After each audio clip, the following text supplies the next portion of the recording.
এই ড্রাইভারটি শুধুমাত্র মাথা নাড়ালো। তখনই পুলিশ অফিসার নিজের বন্দুকটা শক্ত করে ধরে, তবে গুলি চালানোর জন্য নয়, তিনি প্রস্তুত ছিলেন একটি নিখুঁত উদ্ধার অভিযানের জন্য।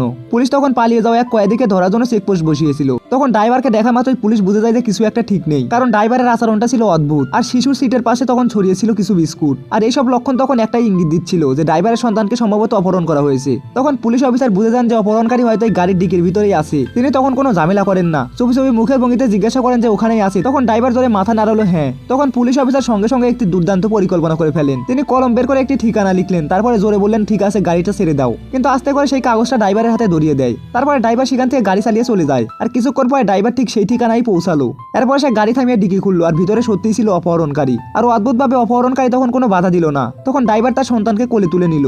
কিন্তু ঠিক তখনই সে বুঝতে পারলো সে সব থেকে বড় ভুল করেছে, কারণ পুলিশ অফিসারটাকে যেই ঠিকানাটা লিখে দিয়েছিল সেটা আসলে ছিল পুলিশ স্টেশনের পার্কিং এলাকা। তখনই সেখানকার আলোটা জ্বলে ওঠে, আর পুলিশ তখন চারদিক থেকে তাকে ঘিরে ফেলে।